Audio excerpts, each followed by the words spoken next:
स्थावर पर्याय को प्राप्त होता है। सुभग नाम कर्म, जिस कर्म के उदय से इस जीव के लिए सौभाग्य की प्राप्ति हो उसको कहते हैं सुभग नाम कर्म। अथवा ये कह सकते हैं जिस कर्म के उदय से यह जीव अन्य लोगों के लिए प्रीति का कारण बन जाता है। सुभग नाम कर्म का उदय होगा तो वह जीव भले ही सुंदर हो या ना हो, उसके लिए अन्य लोग प्रीति करेंगे। प्रीति उत्पन्न करने वाला भी एक शरीर होता है, वह जरूरी नहीं कि गोराई हो, ऐसे भी कुछ सांवले काले भी लोग हुआ करते हैं जिनको देख करके प्रीति उत्पन्न होती है, तो वो होता है सुभग नाम कर्म का। और ऐसे गोरे लोग भी हो सकते हैं जिनको देख करके प्रीति उत्पन्न ना हो, वो कहलाता है दुर्भग नाम कर्म का उदय। समझ में आया ना? तो इसका रूप रंग से मतलब नहीं है, ये सौभाग्य दूसरों के लिए प्रीति उत्पन्न करने रूप ये कर्म फलता है। सुस्वर नाम कर्म, जिस कर्म के उदय से अच्छे स्वर मिलते हैं। स्वर का मतलब लोगों के लिए अच्छा लगता है सुनने में, वह कहलाता है सुस्वर नाम कर्म का उदय। और जिस कर्म के उदय से सब कुछ अच्छा हो लेकिन अगर बोलने बैठ जाए तो आदमी कहे भैया बंद हो जाओ, तो वो कहलाता है दुस्वर नाम कर्म का उदय। अच्छी भी बात बताएगा, तत्व की भी बात बताएगा, तो भी इस दुस्वर नाम कर्म के कारण से लोग उसे सुनेंगे नहीं। ये भी इन कर्मों के प्रभाव रहते। सही भी मोक्ष मार्ग की बात बताएगा तो भी वह उसको सुनने की इच्छा नहीं करेंगे, क्योंकि उसके साथ में उसका वह कर्म भी फल रहा है। ये उस दुस्वर नाम कर्म के उदय से होता है। तो इसलिए बुरा नहीं माना करो, जब कोई आपकी बात नहीं मानता या सुनना नहीं चाहता है तो आपको बुरा नहीं मानना है ना। कई लोग बहुत जल्दी बुरा मान जाते हैं, महाराज हम जब भी कविता बोलने खड़े होते हैं लोग तालियां बजाने लग जाते हैं, तो उसमें बुरा मानने की बात नहीं, ये अपने उस दुस्वर नाम कर्म का उदय है। ठीक है ना? अच्छा, फिर एक होता है शुभ नाम कर्म का उदय, जिसके कारण से शरीर में रमणीयता उत्पन्न हो, यानी सौंदर्य सुंदरता उत्पन्न होती है, वह कहलाता है शुभ नाम कर्म का उदय। और जिसके कारण से शरीर में इस तरह का सौंदर्य रमणीयता न होती है उसको कहते हैं अशुभ नाम कर्म का उदय। एक होता है सूक्ष्म नाम कर्म, जिसके कारण से उस शरीर का सूक्ष्म रूप में ही परिणमन होता है। ऐसे सूक्ष्म रूप में कि आप उसको कभी भी आंखों से या किसी माइक्रोस्कोप से भी नहीं देख सकते। और वह सूक्ष्म जीव हुआ करते हैं, वह एक इंद्रिय आदि जीव होते हैं, और उन एक इंद्रिय जीवों के लिए किसी भी प्रकार से न कोई उन्हें बाधा पहुंचा पाता है और न वो किसी को बाधा पहुंचाते हैं। ये वस्तुतः एक इंद्रिय जीवों में ही ये सूक्ष्म नाम कर्म हुआ करता है। दूसरे बादर नाम कर्म को धारण करने वाले भी जीव हुआ करते हैं।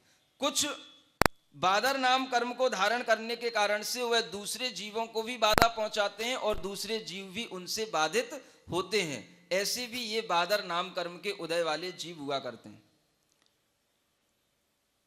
पर्याप्ति नाम कर्म का उदय, जिसके कारण से हमारे शरीर में ऐसी शक्ति बन जाती है कि हम उस आहार को शरीर के रूप में परिणमा देते हैं, माने शरीर की शक्ति के रूप में वो आहार परिणमन करता चला जाता है।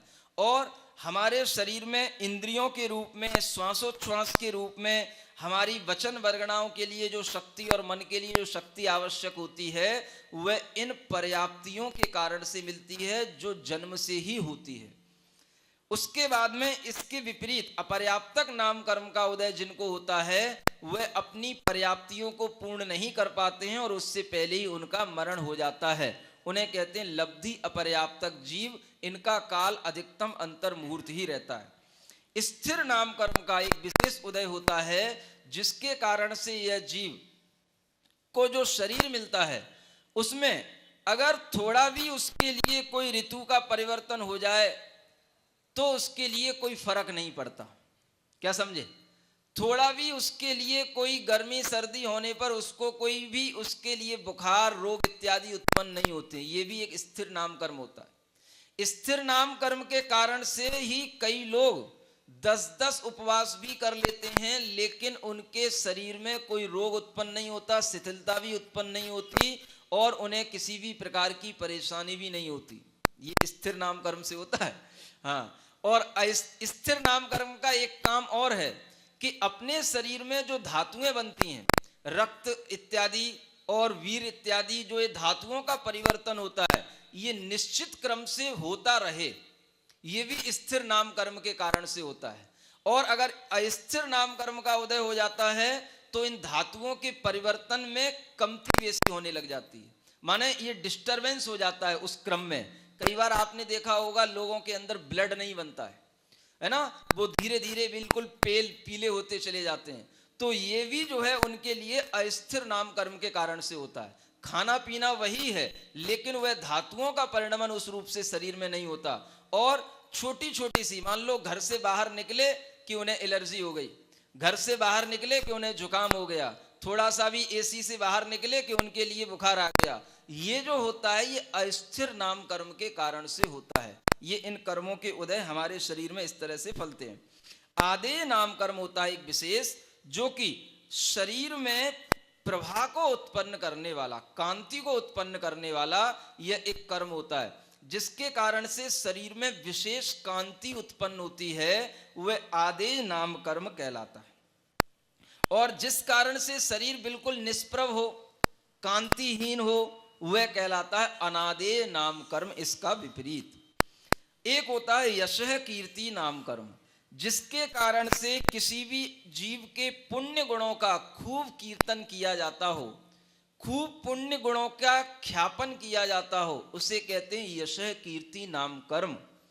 जैसे आचार्य महाराज के लिए है ना, ये कहलाता है यशः कीर्ति नाम कर्म, जिनके गुणों को हर एक व्यक्ति बिना नाम लिए भी कभी देखा भी ना हो तो अपने आप समझ लेता, अरे आचार्य विद्यासागर महाराज मतलब जैनों के बहुत बड़े श्रेष्ठ महान मुनि, बहुत बड़े श्रेष्ठ आचार्य।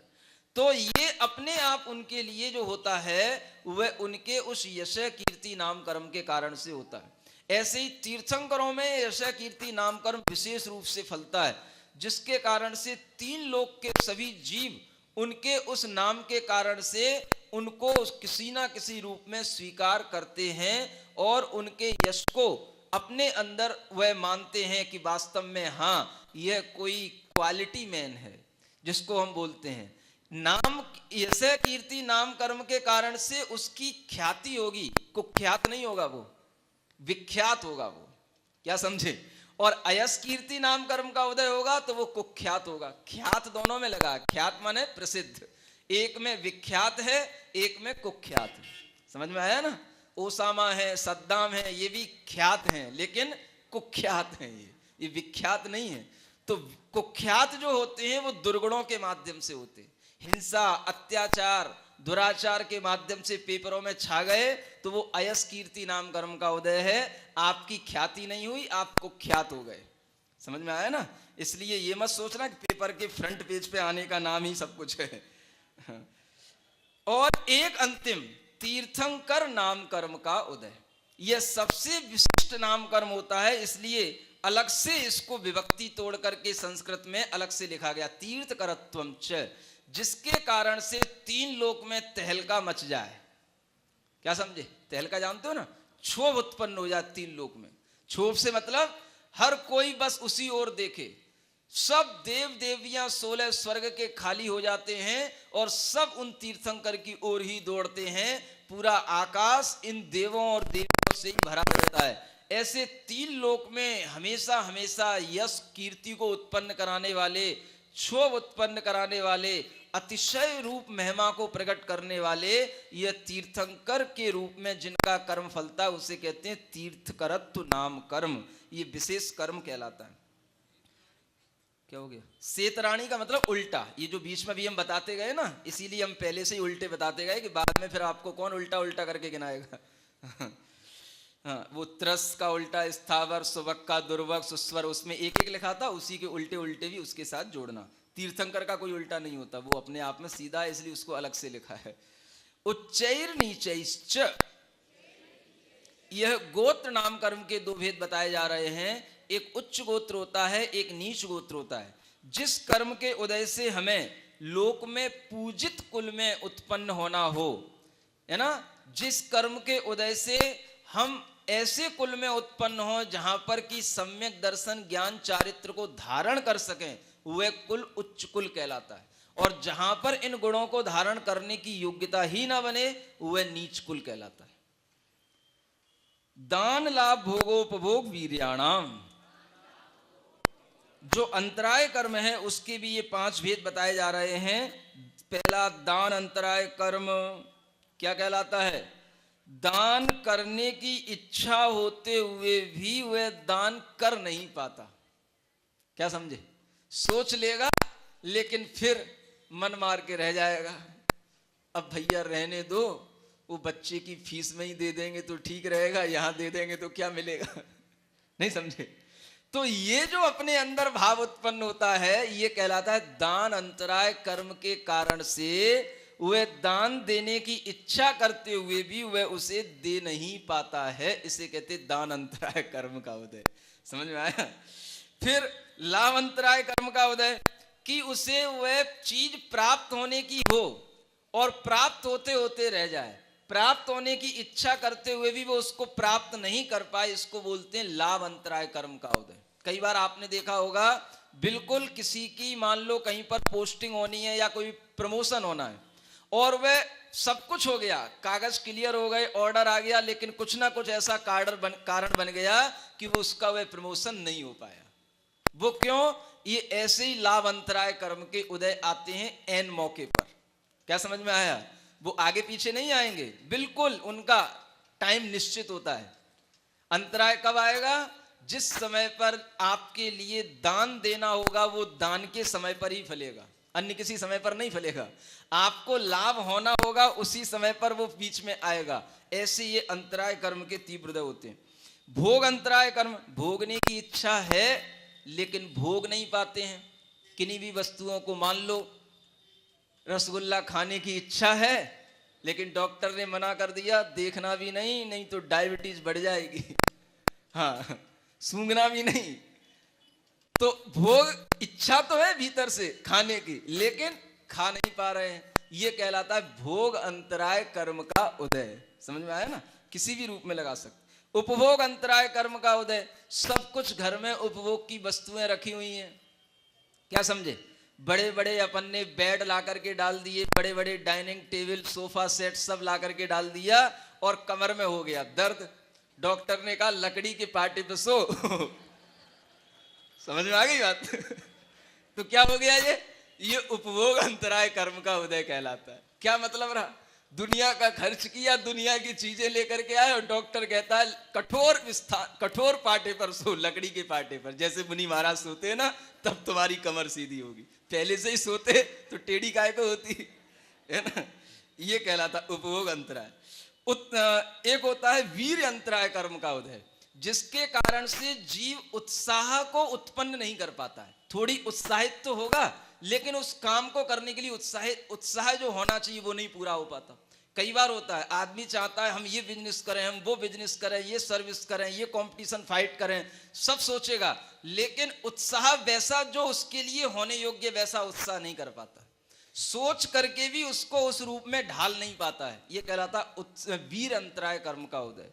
कई लोग ऐसे भी होंगे जिन्होंने शिविर में बैठने का सोचा होगा लेकिन उनका मन भीतर से इतना उत्साहित नहीं हो पाया, तो वह उनके उस वीर अंतराय कर्म का उदय, जिसके कारण से वह उत्साह उत्पन्न होते हुए भी वह उत्साहित नहीं हो पाते हैं। ऐसा इच्छा तो करते हैं लेकिन हो नहीं पाता, वह ये वीर अंतराय कर्म का उदय होता है। ये इस प्रकार से 5 अंतराय कर्म हैं जिनके विशेष कार्य हम देखते रहते हैं। आगे ये हो गया प्रकृति बंध पूरा। अब इसके आगे शुरू होता है स्थिति बंध। आदि तस्तिसृणामंतरायस्य च 30 सागरोपम कोटि कोट्यः परा स्थिति ही।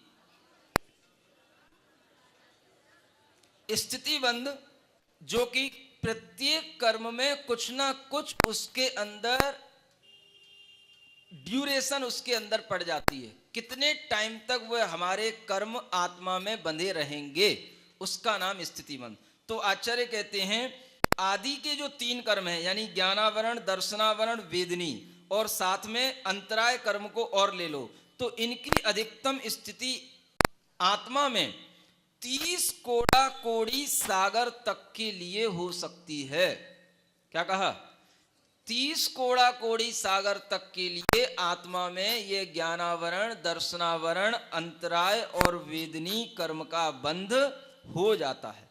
सप्ततिर मोहनीयस्य, मोहनी कर्म का 70 कोड़ा कोड़ी सागर तक का उत्कृष्ट बंध हो जाता है। और उसमें भी मोहनी का अर्थ विशेष रूप से दर्शन मोहनी, जिसे मिथ्यात्व कहते हैं, उसका आत्मा में अधिकतम 70 कोड़ा कोड़ी सागर तक का बंध होता है।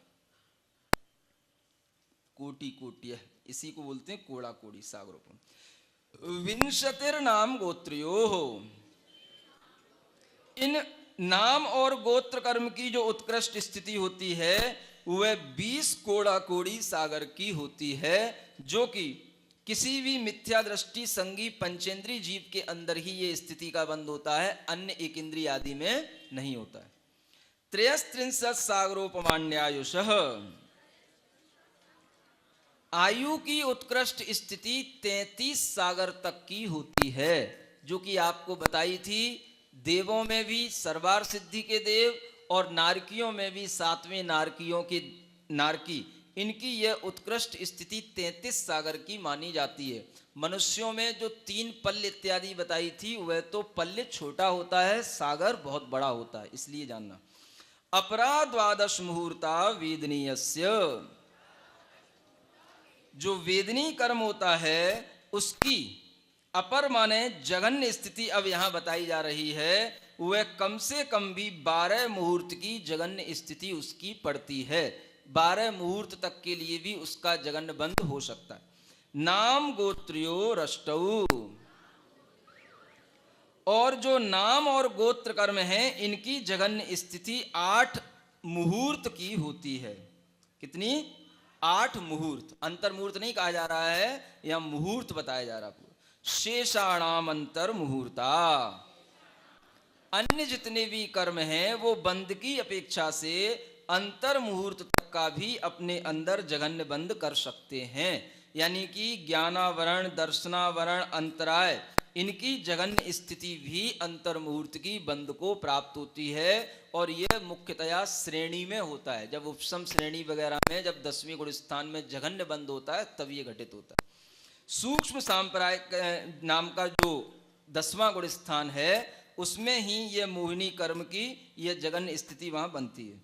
और अंतर मुहूर्त की अन्य सभी कर्मों की भी स्थिति है, तो उसमें आयु कर्म की भी वह अंतर मुहूर्त की स्थिति बन सकती है, जो कि तिर्यंच और मनुष्यों में बनती है। वो उत्कृष्ट बताई थी 33 सागर की, और आयु की भी जघन्य और जघन्य स्थिति अंतर मुहूर्त की मनुष्य और तिर्यंचों में हुआ करती है, जो पहले भी बता चुके। विपाकोनुभव,